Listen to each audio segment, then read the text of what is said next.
भाई धुरंधर के least watched चीज को देखते हैं जो 20 मिलियन व्यू पर है, एंड अल्फा के टीजर को देखते हैं जो अप्रोक्सीमेटली 46 मिलियन व्यूज पर है जब मैं इसे शूट कर रहा हूँ। अल्फा के टीजर पर है 160K लाइक्स, एंड धुरंधर की इस 20 मिलियन मतलब उसके हाफ से भी कम के इस टीजर के ऊपर है। ये जो स्केल डिफरेंस है ये अल्फा के ऊपर बहुत भारी पड़ने वाला है। एक सवाल जो एट दिस मोमेंट बहुत लोगों के मन में होगा अल्फा के टीजर के आने के बाद कि why is Aditya Dhar not making this kind of film for Yashraj films yet. वो इसीलिए बिकॉज इस फिल्म को बनाना for him is very complicated. वो डिटेल्स में घुसते हैं, रियल इंसिडेंट्स में घुसते हैं और बहुत चीजें ऐसी करते हैं जो YRF स्पाई यूनिवर्स के पास एट दिस मोमेंट रिसोर्सेज नहीं है एंड टाइम नहीं है। अब पहली बात इन डेट्स पर ध्यान डालो जो आपके सामने भी प्ले हो रहे होंगे। रूही का जन्म अप्रोक्सीमेटली 2010 में होता है एंड 2018 में उसकी माँ नैना मर जाती है, तो 8 साल की रूही थी। जिसके बाद वॉर 2 बेस्ड है इससे 2-4 साल के आगे, तो 10-12 साल की लड़की है। जिससे और आगे जाओगे 6 साल तो आपको मिलेगी अल्फा की कहानी जहां पर Alia Bhatt plays an 18-year-old girl. Not believable लेकिन है, एंड शर्वरी भी आस पास उसी उम्र की होगी, and that means Sharvari plays the character of Roohi जो वानी कपूर की बेटी थी जिसे कबीर वॉर 2 के हिसाब से ट्रेनिंग दे रहा है। अब मैं आपको इसलिए ये बोल रहा हूँ बिकॉज ये लिंक इनफ है for Aditya Dhar to make actually a lot of links from the spy universe, लेकिन हमें अल्फा में ये सब चीजें देखने नहीं मिली। And what if Aditya Dhar actually made a film like Alpha for the spy universe. लेकिन इसको समझने से पहले धर के फॉर्मूला को समझना जरूरी है जो बेसिकली उनकी मूवीज को प्लेस करता है 6 प्लॉट पॉइंट्स पर, जिसके बाद आई डोंट थिंक अल्फा जैसी मूवी एक्सेप्ट होने वाली है बहुत आसानी से अनटिल एंड अनलेस ये कंप्लीटली एक ओरिजिनल फिल्म है जो एटलीस्ट टीजर देखकर मुझे नहीं लग रही। So point number 1, originality. इनकी कहानियों में ओरिजिनलिटी होती है, रेफरेंसेस हो सकती है दूसरी फिल्म्स के लेकिन देखते वक्त मुझे नहीं दिखे। पॉइंट नंबर 2, रियल इंसिडेंट्स पर बेस्ड कहानी जिनसे पब्लिक की इमोशन ज्यादा जुड़ जाती है। मतलब कि आपने देखा होगा इंडिया पर जो भी अटैक्स हुए थे उन्हें कितनी ब्यूटीफुली धुरंधर में प्लेस किया गया था। ऐसे ही अटैक्स से अगर अल्फा बने तो इसकी कहानी और इंटरेस्टिंग बन जाती है। कैरेक्टर्स आदित्य धर की कहानियों में फोर्सफुली स्टाइलाइज नहीं होते। अगर Hamza doesn't have to look like this macho James Bond तो वो नहीं लगेगा। जैसे ही उसके पास पावर भी आएगी he won't just shave off his beard and get this side cut to look cool. Point number 4, Dhar के कैरेक्टर्स वल्नरेबल होते हैं। मतलब कि वो कैरेक्टर्स हार भी सकते हैं at any point of the story. ऐसा नहीं लगेगा कि हर बार उसकी जीत होने वाली है, हर बार एक स्टाइलाइज्ड वे में 100 लोगों को मार देगा। दैट अनरियलिज्म अब फिलहाल चलता नहीं है। पॉइंट नंबर 5, कैरेक्टर की जीत में उसकी लॉस भी होती है, कोलैटरल डैमेज होता है उसकी पर्सनल लाइफ पर। जैसे Jaskirat had to leave his family away, Hamza also had to leave his family away and then become Shaurya towards the end. इसके साथ साथ रहमान डकैत के साथ उसे एक बॉन्ड हो गया था, एक इमोशनल अटैचमेंट थी, and he had to let go of that अपनी ड्यूटी को आगे रखते हुए, ना कि जिस मिशन पर गए हो उस मिशन के एजेंट को पटाकर ISI से उसे यहाँ पर ले आना एंड फिर रोक हो जाना। And the most important is plot point number 6, hero अपने काम से हीरो बनता है। फॉर एग्जाम्पल पार्ट 1 ऑफ धुरंधर में आप देखोगे कैसे रहमान के पीछे खड़ा है हमजा, जबकि वो पूरी मूवी का हीरो है, लेकिन टुवर्ड्स द सेकंड पार्ट जब वो एक्चुअली ऐसे एक्शंस करता है जिससे we as audiences connect to that character, तो हमें लगता है कि yes he deserves to be in front, and तब वो आगे आता है। ऐसा नहीं कि just because he is Pathaan या उसकी off screen personality Shahrukh Khan की है तो पहले से हीरो है। और फोर्स्ड कैमियोज और बैकलेस ड्रेसेस एक स्वॉर्ड फाइट के बीच में तो डेफिनेटली नहीं पहने जाते। एंड इन सब पॉइंट्स के चलते I don't think Aditya Dhar at this moment would ever be able to make a spy universe film. ऐसी ऑडियंस जो आज रील देखने में भी बोर हो जाती है, उन्हें 4 घंटे की 2 फिल्म्स दिखा दी। इसके पीछे एक बहुत ही स्ट्रॉन्ग पॉइंट है और वो है पॉइंट चैप्टर्स का। हर चैप्टर जब खत्म होता है एक part from that chapter is over, लेकिन in reality you feel you seen a short film and next chapter बस एक नया स्टार्ट है। पूरी कहानी अब भी बाकी है and I think this was a genius master stroke. अगर जब उन्होंने इस मूवी को बनाया था थिएटर्स इसे नहीं भी खरीदते तो वो हर चैप्टर को एज वेब सीरीज का एक एपिसोड और दोनों मूवीज को एज 2 सीजन्स ऑफ धुरंधर भी रिलीज करते। अब मैं नहीं बोल रहा हूँ कि इसके पहले भी चैप्टर्स में मूवीज नहीं आई है। उरी, गैंग्स ऑफ वासेपुर, राजी, शूटर एट वडाला, आर्टिकल 370 सारी मूवीज चैप्टर्स पे आई है। इनफैक्ट एक वेब सीरीज आशीष चंचलानी की भी चैप्टर्स पे आई थी, but none of these films और शोज शो यू और मेक यू रिमेंबर कि चैप्टर बेस्ड मूवी कौन सी है। तो अगर आदित्य धर बनाते अल्फा तो इसके चैप्टर्स के नाम क्या हो सकते थे? Chapter number 1 the trigger point, जहां पर रियल इंसिडेंट से एक पूरा ट्रिगर होता है, फॉर एग्जांपल IC-814 के real attacks. Chapter number 2 the underdog, जहां पर हमें हीरो या प्रोटैगनिस्ट दिखाया जाता है, नॉट अ हीरो, उसकी जर्नी, उसकी स्ट्रगल्स, वो कैसे कहा क्या करने जा रहा है, हर चीज दिखाया जाता है लेकिन हर चीज समझाई नहीं जाती। अब चैप्टर नंबर 3 थोड़ा कॉम्प्लिकेटेड है। द कॉन्फिडेंस ब्लो या ऑलमोस्ट एक्सपोज्ड एंगल।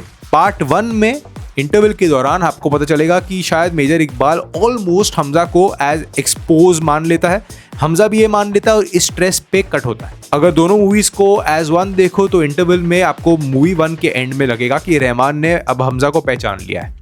पार्ट 2 में इंटरवल में पिंदा ऑलमोस्ट हमजा को पहचान लेता है लेकिन ऑफ कोर्स उसे मारा जाता है। So that's Aditya Dhar's plot point for all his films, जहां पर इंटरवल पॉइंट पर स्पाई एजेंट ऑलमोस्ट एक्सपोज्ड है। इसके बाद आता है चैप्टर 4 द राइज, मतलब कि एक कैरेक्टर एक्सपोज होने से आगे कैसे बढ़ता है and then how he actually comes to power, in fact more power than the first part. Part 2 में पार्ट 1 से ज्यादा पावरफुल था। Chapter number 5 is the victory before victory, मतलब जो मेन प्लॉट या मेन एनिमी है उसे हराने से पहले वाला एनिमी। मतलब अगर दोनों मूवीज एक मूवी होती तो रहमान को हराना, लेकिन अगर आप धुरंधर 1 और 2 को इंडिविजुअली देखोगे तो भी पार्ट 1 में रहमान मेन विलन है, लेकिन उसके पहले वो पूरा बॉम्बिंग जो हुआ था 2008 में मुंबई में, सेकेंड बॉम्बिंग को इंटरसेप्ट किया गया था। पार्ट 2 में भी ये होता है, मेजर इकबाल के पहले जो लोग को मारा गया था, अननोन गनमैन, बड़े साहब का रेवलेशन, वो सब पहले होता है and then the main villain towards the end. लेकिन मूवी यहाँ पर खत्म नहीं होती, एक और चैप्टर आ सकता है और वो चैप्टर रहता है फाइनल ट्विस्ट का, जो धुरंधर द रिवेंज के एग्जाम्पल्स अगर मैं समझाऊं तो जमील जमाली का ट्विस्ट था। अब ये ट्विस्ट यूजुअली बहुत ही ज्यादा ट्विस्टेड होता है, मतलब किसी ने भी इन 8 घंटों में नहीं पकड़ा कि क्या होने वाला है। तो अगर अल्फा धर बनाते तो इन प्लॉट पॉइंट्स के ऊपर चैप्टर के नाम होते। इस सब के चलते एंड ऑल द रिकॉर्ड जो धुरंधर ने तोड़े हैं, do you think Alpha accept होना आसान है? Not at all. Biggest opening weekend, biggest 7th day weekend, biggest 8th day weekend, 1000 crore domestic box office, international box office 1300 crore, Stree, Chhaava, जवान, ये सारी मूवीज के रिकॉर्ड्स तोड़ देता है। कांतारा 2 के रिकॉर्ड्स, कांतारा 1 के records, just imagine the craze of this film. And ये कंप्लीटली एक्सपेरिमेंटल सिनेमा का पार्ट था, it was not an out and out commercial film, and इसीलिए इसके रिकॉर्ड इतने पर्सनल लगते हैं। And one of the biggest plot points जो आदित्य धर की मूवीज में रॉ एजेंट्स के अंदर होता है, जो डिफरेंस है between spy universe and Aditya Dhar's universe of spies, वो है कि यहाँ पर पोर्ट्रेयल में ये स्पाई एजेंट एक कूल बड़े बाल वाला आदमी नहीं है। उसके बाल शायद बड़े हैं लेकिन कैमोफ्लेज करने के लिए वेयर ही इज। अगर वो फ्रांस में होता तो हमजा डेफिनेटली उन बालों में नहीं होता। ऐसा नहीं है कि उसकी ऑफ स्क्रीन पर्सनालिटी और उसकी ऑन स्क्रीन ऑरा को मैच किया जाए। फॉर एग्जाम्पल टाइगर की एंट्री सीन जो हमें पठान में दिखती है, दैट्स कंप्लीटली यूजलेस अगर आज आए। I am not saying that I didn't enjoy it when it came, जब वो आया था मुझे मजा आया था, लेकिन अब आई डोंट थिंक कि मैं एक ऐसे कैमियो को अप्रिशिएट करूंगा, या अगर करूंगा तो भी it might not even be near Dhurandhar. And अगर आदित्य धर अल्फा बनाते भी तो आई थिंक वो 5-6 साल लेते, रियल इंसिडेंट्स में ऐसी चीजें होने देते जिनके ऊपर मूवीज बन सकती है, स्पाई बेस्ड फिल्म्स, या अगर एक मन गढ़ंत कहानी भी बनानी है, he would have taken time, change the route. लेकिन जस्ट बिकॉज धुरंधर में ISI को दिखा दिया है, उसके अगेंस्ट दिखा दिया है, and war universe, spy universe के अंदर ISI का एक हाथ था, एंड जैसे दिखाया था, जैसे पोर्ट्रे किया था, लोगों ने अप्रिशिएट नहीं किया, इसका मतलब ये नहीं है कि आप ISI के एंगल को कंप्लीटली इरेज कर दो एक नए अप्रोच के लिए, बिकॉज सारी बैक स्टोरीज लिंक होगी ISI से। आप उसे ऐसे ही निकाल दोगे तो यूनिवर्स का काम क्या रहेगा? Then Alpha can be a stand alone film, and मुझे यही डर है धुरंधर के बाद अगर उन्होंने ISI का एंगल कंप्लीटली निकाल दिया तो हमें कबीर की, जिम की बैक स्टोरीज में ना तो ISI दिखेगा ना Pakistan, and I think that will be a big blow for the universe as a whole. Firstly, in plot points को फॉलो किया जाता जो मैंने आपको पहले समझाया, एंड सेकेंडली इन 2 मूवीज के प्लॉट से रेफरेंसेस नहीं ली जाती, जो eight this moment social media is full of that. 2 films, one is Nikita from 1990 and दूसरी है बैलरीना फ्रॉम 2025, जो जॉन विक की यूनिवर्स में है। एंड स्पेशली जॉन विक के सीन्स को देखकर मुझे वॉर 2 में कबीर के सीन्स वैसे भी मैच लगते हैं, तो कबीर एक्चुअली एक जॉन विक ही है, एंड यहाँ पर अल्फा की इंट्रोडक्शन वैसे करना एंड फिर कबीर का यहाँ पर एक कैमियो होना, आई फियर कि कंप्लीटली बैलरीना से बेस्ड एक कहानी हो सकती है। जो भी लोगों ने इन दोनों मूवीज को नहीं देखा है, मैंने आपके लिए बुलेट पॉइंट्स बनाए हैं इन कहानियों के, आप खुद देखो और फिर टीजर को देखकर sort of try to compare them. अगर ये कंपैरिजन सच निकला और हमें नेक्स्ट टीजर में और सिमिलैरिटीज दिखी तो भाई spy universe might just end. Eve नाम की कैरेक्टर है जिसका बाप एक टॉप टियर असैसिन था, उसकी माँ एक डेंजरस कल्ट का पार्ट थी, कल्ट लाइक समथिंग कली कार्टेल जो हमने देखा था ऑलरेडी वॉर 2 में। भाई वो बहुत फनी था। उसके बाप ने उस बच्ची को एज अ किड इस कल्ट से भगा दिया था। इस प्रोसेस में उसकी माँ मर गई तो वो ऑलमोस्ट हाफ अनाथ हो गई थी।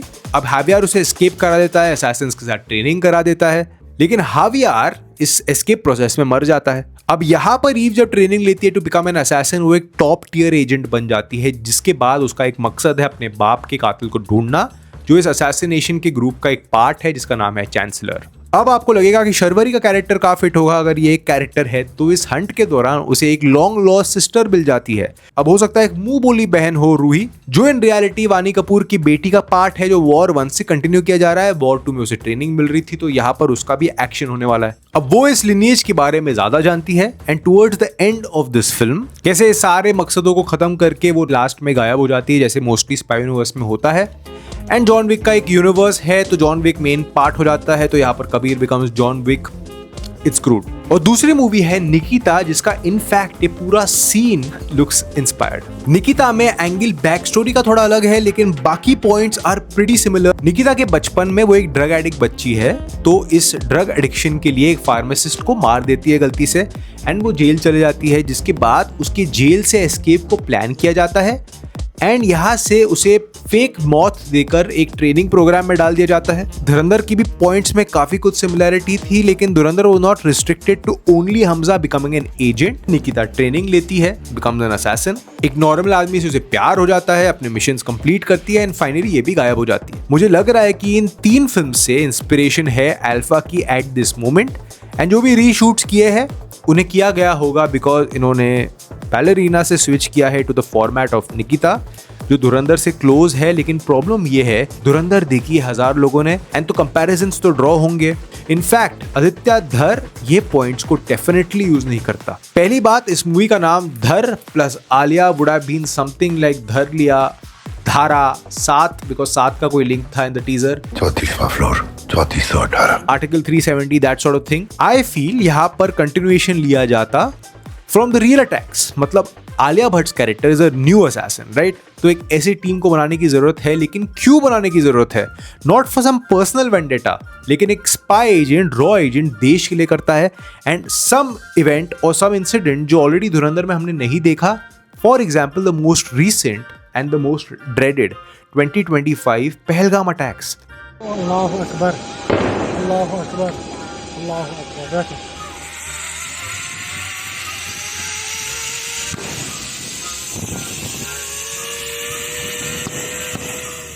Something from that can be taken, because अगर आप इसके इंसिडेंट्स पर ध्यान डालो तो आपको मिलेगा एक ऐसी कहानी जो शायद अगर धुरंधर 3 बने तो they can use those complete plot points. मैंने इसके ऊपर रिसर्च किया, लेकिन मैंने आपके लिए इन पॉइंट्स को समराइज किया इन अ नरेशन जो आपको मूवी में देखने मिल सकता है। तो इसकी कहानी शुरू हो सकती है जहां पर अजय सान्याल या अजीत डोभाल से इंस्पायर्ड एक कैरेक्टर ब्रीफिंग दे रहा है अबाउट द पहलगाम अटैक्स, जहां पर 26 लोग मारे गए हैं एंड हिंदुओं को चुन चुन के मारा था हमारे ही देश में। 2008 के बाद ऐसे अटैक्स इंडिया ने नहीं देखे थे।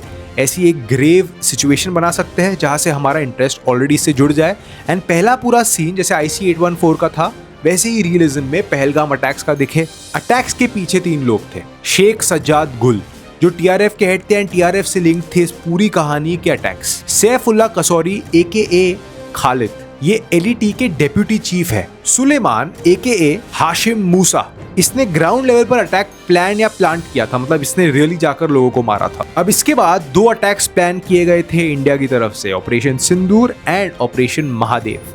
अब अगर आपको अल्फा को इन रियल इंसिडेंट से लिंक करना हो एंड अगर धर बनाते इस मूवी को, आई एम डेफिनेटली श्योर कि ऐसे किसी रियल इंसिडेंट से लेते and I am using Pahalgam attacks as the most recent attacks for the best reference. Because shocking fact ये है कि इनमें से Sheikh Sajjad Gul the head of TRF, Saifullah Kasuri and Hafiz Saeed जो LET चीफ है, ये आज भी जिंदा है। And that's why I am saying Alpha की कहानी अगर आपको बनानी भी होती with a real incident and आप इस कहानी को ले रहे हो, you should wait till Indian government gets them because India तो इनके घर में घुस के इन तीनों को मारेगा। लेकिन अल्फा की कहानी could have been placed somewhere before these attacks, जिसके बाद हमें पता चलता है कि why after so much intelligence also हम नहीं डिटेक्ट कर पाए इन अटैक्स को and then the Indian agency actually says कि हमें एक ऐसी यूनिट या एक ऐसी टीम चाहिए जिनकी मॉरलिटी शुरुआत से खराब हो।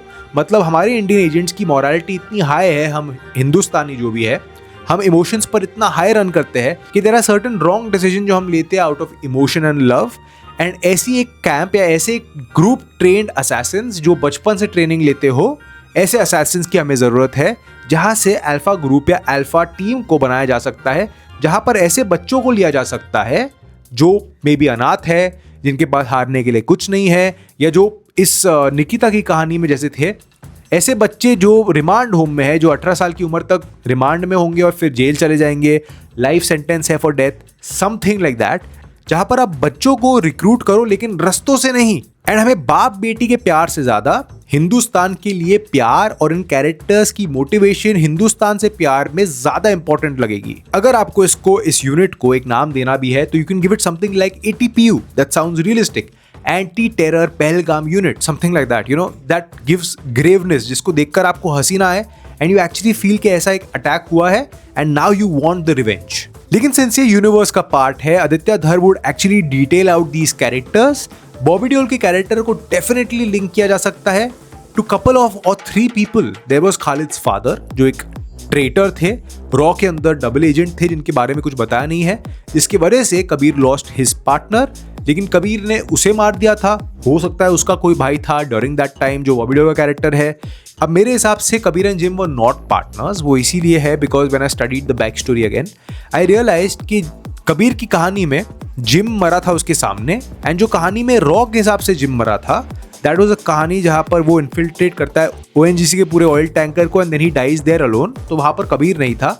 तो हो सकता है इन दोनों के रिस्पेक्टिव पार्टनर्स से बॉबी देओल के कैरेक्टर को लिंक किया जाए, and then how he loses someone because of raw and he wants to take revenge from raw, जिसके लिए वो एक एजेंसी का पार्ट रहकर ऐसी ट्रेनिंग करता है, ऐसे लोगों को ट्रेन करता है जो आगे जाकर उसके कंट्रोल में हो। लेकिन Alia Bhatt character can have again some deeper link, जहां पर वो खालिद की स्टेप सिस्टर हो सकती है, समवन जिसका बाप भी गद्दार था, लेकिन after this training also she goes against Bobby's character, and then eventually towards the end, ये हमारा एंड के पहले का अटैक है जहां पर बॉबी को मारा जाता है, and then eventually the final attack would be Pahalgam के बचे हुए टेररिस्ट को मारना, या एटलीस्ट उन लोगों को जो ग्राउंड पर अटैक करते उन्हें मार दिया था इंडियन गवर्नमेंट ने। तो how Alpha unit helps the Indian रॉ agency to actually make operation Sindoor and operation Mahadev more effective, जहां पर वो आर्मी ऑफिसर्स के साथ एक्चुअली इन्फिल्ट्रेट करते हैं जंगलों में जब वो लोग छुपे हुए थे।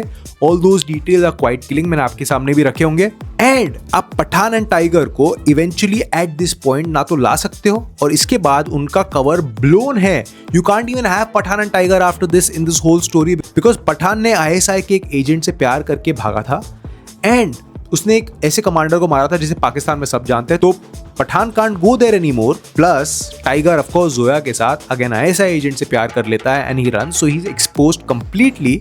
इनफैक्ट इन दोनों को तो अभी यूनिवर्स में होना ही नहीं चाहिए। रही कबीर की बात, तो आई थिंक कली काटिल में जो पाकिस्तान का यूनिट था उन्होंने पहचान लिया था कबीर को, end of course his cover is blown.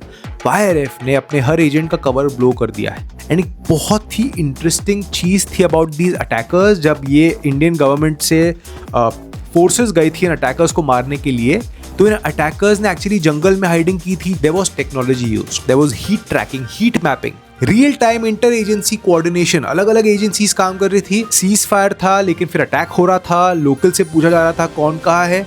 ये बहुत इंटरेस्टिंग होता for something like alpha. Ajit Doval was not a part of getting these agents, जैसे कि विक्रांत कौल था रॉ का हेड, वो डायरेक्टली बेसमेंट में जाके लोगों को मार देता है।